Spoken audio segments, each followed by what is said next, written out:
Pues a ver, a finales del siglo XIX y principios del XX, hubo tres místicos en distintos continentes que intentaron hacer algo bastante fascinante. Sí, intentaron describir a través de la intuición pura un punto minúsculo e invisible en el cielo. Exacto. Y lo curioso es que no se conocían de nada, o sea, no leyeron el trabajo del otro. Pero cuando observaron lo que en astrología se conoce como el grado 15 de Tauro, los tres describieron exactamente la misma paradoja sobre la mente humana. Es que es muy fuerte. Es como si hubieran mirado por tres microscopios completamente diferentes y de repente hubieran encontrado la misma célula. Totalmente. Y por eso nuestra inmersión profunda de hoy va a tratar de desentrañar este misterio. Porque a menudo miramos los sistemas simbólicos como si fueran un bloque gigante y monolítico. No. Claro, pero cuando haces un zoom extremo en un solo grado del zodiaco, que recordemos que tiene 360 en total, descubres un nivel de detalle psicológico que es asombroso. Es que en esa época había todo un movimiento esotérico que buscaba, digamos, mapear la psique humana. Sí, asignando un arquetipo a cada uno de esos 360 grados. Querían crear un mapa hipergranular de la experiencia humana. Y para quienes nos escuchan, vamos a presentar las fuentes de nuestro análisis de hoy. Vamos a diseccionar tres textos históricos independientes. Tres sistemas muy distintos, ¿sí? Primero tenemos los símbolos de Charubel, que era el seudónimo del místico galés John Thomas, publicados hacia 1890. Un texto interesantísimo. Luego está la bolasfera, una obra del italiano Antonio Borelli que popularizó Cefarial. Y, finalmente, los famosos símbolos sabianos. Creados en 1925 por Elsie May Wheeler y Mark Edmond Jones. Y ojo, porque las metodologías no podían ser más dispares. O sea, nada que ver unas con otras, ¿verdad? Nada. A ver, Charubel usaba la meditación profunda en solitario en Gales. Borelli se basaba en tradiciones antiguas. Y Wheeler literalmente se sentó en un parque de San Diego a visualizar imágenes aleatorias mientras Jones le pasaba tarjetas en blanco. ¡Qué locura! Orígenes súper dispares, pero con un punto de convergencia innegable. Aunque, bueno, antes de meternos de lleno en los símbolos, quiero hacer una aclaración esencial para la audiencia. Muy importante, sí. El objetivo de esta exploración no es debatir la validez científica de la astrología ni tomar partido por ninguna creencia esotérica. No estamos aquí para eso. Exacto, no buscamos convencer a nadie de nada. Vamos a tratar estos tres textos como literatura magistral y como psicología simbólica. Nuestro propósito hoy es desgranar el texto, entender los arquetipos y, sobre todo, extraer mensajes sobre la naturaleza humana que son 100% aplicables hoy en día. Es la forma más inteligente de abordarlo, la verdad. Porque al final la mente humana procesa la realidad a través de metáforas. Estudiar estos símbolos es estudiar cómo nos relacionamos con el conocimiento. ¿Y con la sociedad? Pues ven, empecemos por el principio, por la base misma, el mundo natural. Nuestra primera parada es la visión de Charubel. El oasis. Eso es. El texto literal describe, y cito, un pozo natural rodeado de musgo, arbustos bajos y zarzas. Muy bucólico todo, pero con trampa. Ya te digo, el agua de este pozo es clara como el cristal y fría como el hielo. Pero la clave visual de la escena es el entorno, porque resulta que todo el lugar que rodea el pozo está completamente seco y estéril. Y la interpretación que da Charubel le escribe a una persona con habilidades maravillosas. Pero la frase definitoria que usa es que este grado representa a un revelador de secretos. Un revelador de secretos, fíjate. Sí, alguien con una vocación profunda hacia las investigaciones de la naturaleza. La imagen es potente, pero a ver, a mí me genera una duda inmediata. Si tenemos un paisaje seco y estéril, la intuición te dice que encontrar agua sería un alivio enorme. Claro, un oasis donde relajarse. Eso es. Un oasis suele ser cálido, acogedor, te invita a quedarte. Me choca un poco que especifique que el agua es, literalmente, fría como el hielo. Es un detalle crucial. ¿Por qué ese matiz helado? Si representa la verdad, significa que el conocimiento profundo no está ahí para hacernos sentir cómodos. O sea, es un impacto casi doloroso. Es que ahí has dado en el clavo. Ahí está el contraste. Solemos buscar el confort de lo familiar, ¿sabes? Ese entorno seco y estéril representa precisamente la superficialidad de la vida cotidiana. Lo convencional. Exacto. Es un terreno donde las ideas verdaderamente transformadoras no crecen a simple vista. Es la opinión de la masa, que suele ser árida. Ya veo por dónde vas. Si el agua del pozo fuera tibia, sería como un dogma reconfortante, te adormecería. El agua cristalina y helada es la verdad empírica, no tiene filtros. O sea, te lavas la cara con ella y te despabila de un tortazo. Totalmente. La verdad desnuda es refrescante, sí, pero el primer contacto es un shock tremendo. Tiene mucho sentido. Y supongo que por eso tampoco es fácil llegar al pozo. Porque el texto menciona arbustos bajos y zarzas. Y las zarzas rasguñan, se enganchan en la ropa. No es un paseíto por el parque, desde luego. El revelador de secretos no encuentra la verdad caminando por una autopista asfaltada. Hay que mancharse las manos. Y sufrir un poco. Extraer ese conocimiento requiere un esfuerzo arduo, solitario. Hay que atravesar las defensas del status quo. Las zarzas son el mecanismo de defensa de la naturaleza. Para alejar a los curiosos, digamos. Exacto, para proteger lo que es valioso de aquellos que solo pasan de manera superficial. Bueno, ese pozo nos explica súper bien cómo es la verdad en estado salvaje, cómo se protege en la naturaleza. Pero, ¿qué ocurre a esa misma verdad cuando la intentamos procesar a través del intelecto humano?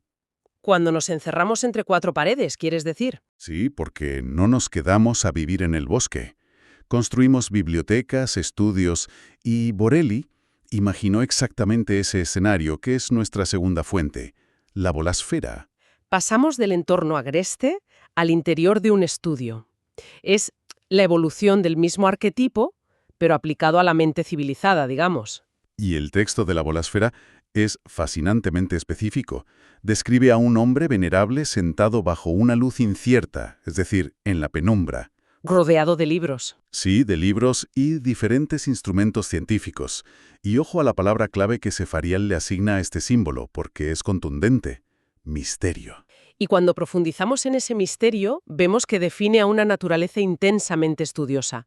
Alguien con una agudeza mental que le permite ver donde otros solo encuentran oscuridad. Qué buena imagen. Es un individuo dedicado a descifrar el significado interno de la naturaleza.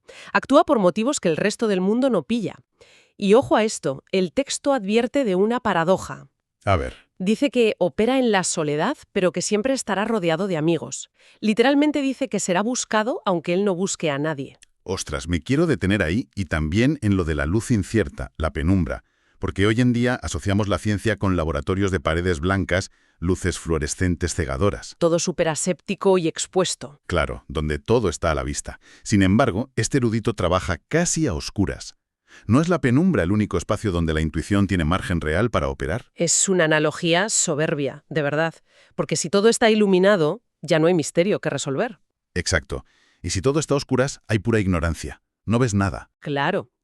En términos psicológicos, esa penumbra es el umbral de lo liminal. Es la frontera exacta entre lo que la humanidad ya sabe y lo que aún desconoce. Me encanta eso del umbral liminal. El hombre venerable no se sienta bajo el sol a mediodía, porque esa luz es el conocimiento asimilado por la sociedad. Sería el equivalente al terreno seco de Charubel. Ya está todo descubierto ahí. Eso es, pero tampoco está a oscuras porque tiene sus instrumentos. Se sitúa en el filo, en el misterio, porque ahí la intuición une los puntos. Y luego está el tema del magnetismo social.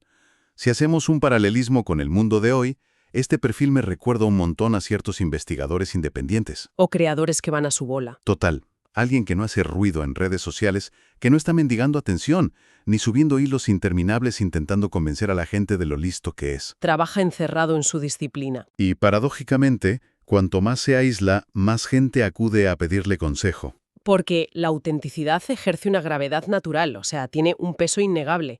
Vivimos en una época donde casi todo el mundo es como un vendedor pregonando en un mercado abarrotado.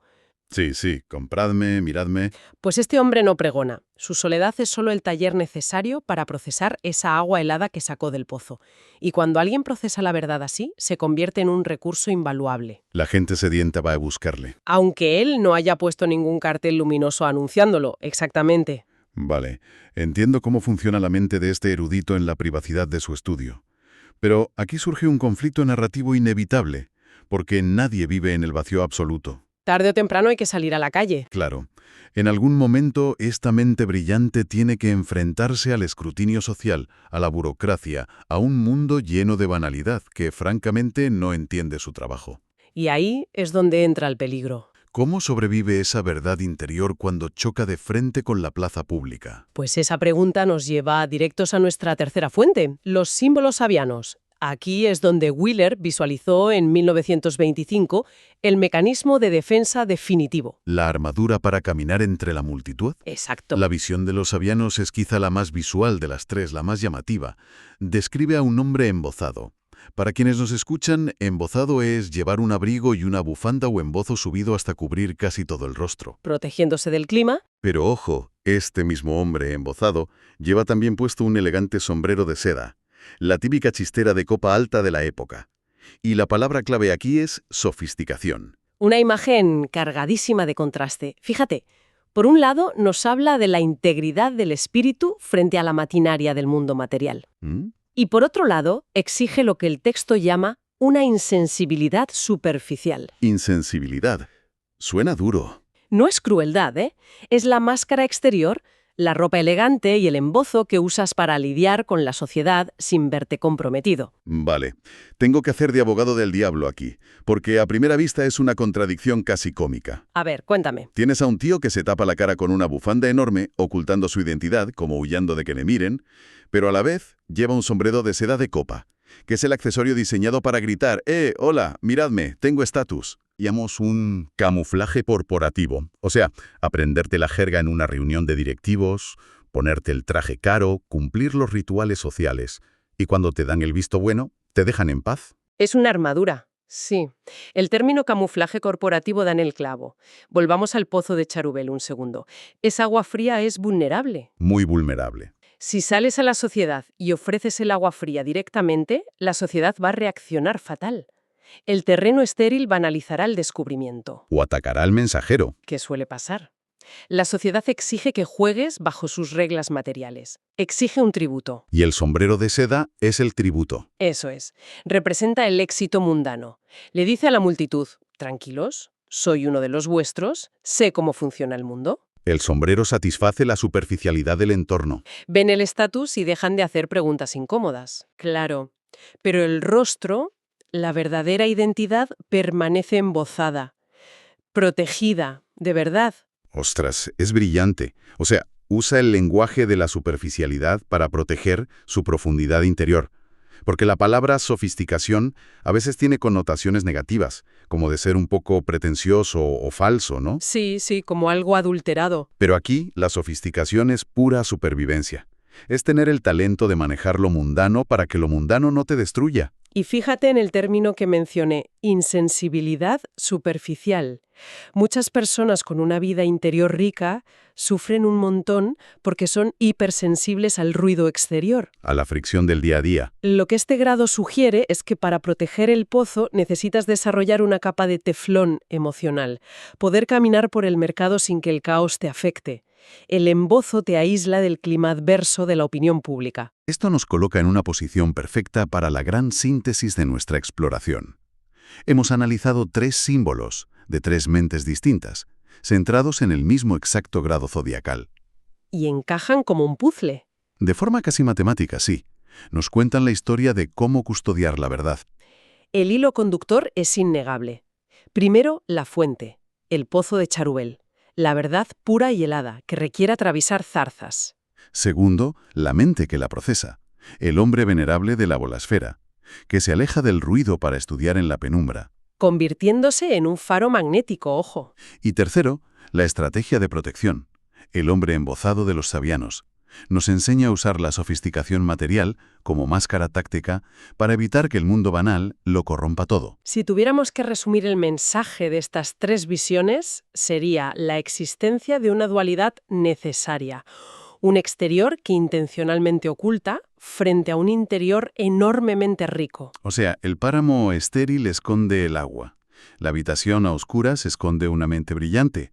Y la ropa elegante esconde un espíritu impenetrable. Exactamente. Las cosas verdaderamente valiosas rara vez están expuestas en un escaparate. Requieren un guardián. Lo cual nos lleva a la gran pregunta para ir cerrando. ¿Por qué es tan relevante este análisis para nosotros hoy en el siglo XXI? Porque vivimos en el extremo opuesto, la verdad. Totalmente.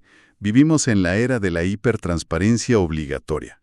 O sea, la norma social te dice que si no exhibes tu proceso, tus logros o tu vida privada en redes sociales, no existes. Hay una presión brutal por publicitar cada gota de agua del pozo. Y monetizarla, claro. Y ese es el gran peligro que estos símbolos advierten.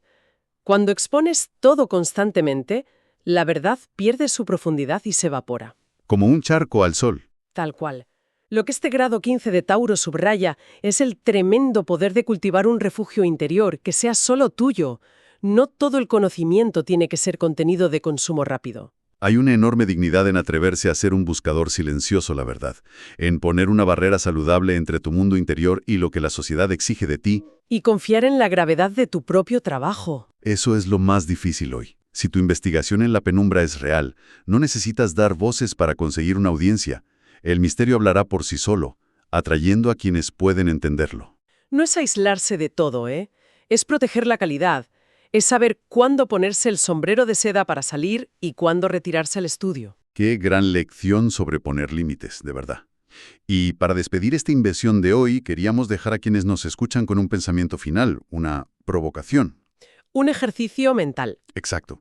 Hemos visto el oasis, el investigador y la máscara.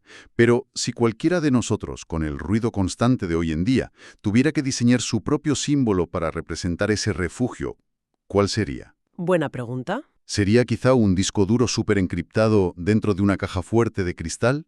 ¿O quizá llevar unos enormes auriculares con cancelación de ruido en el metro, pero que en realidad están apagados, solo para que te dejen en paz? Me gusta esa imagen. Muy práctica. Es una invitación para que todos encontremos y protejamos activamente ese pozo de agua clara en nuestro día a día. Porque hay cosas cuyo inmenso valor reside, precisamente, en que son un secreto. Totalmente de acuerdo. Ha sido un análisis fascinante. Sin duda.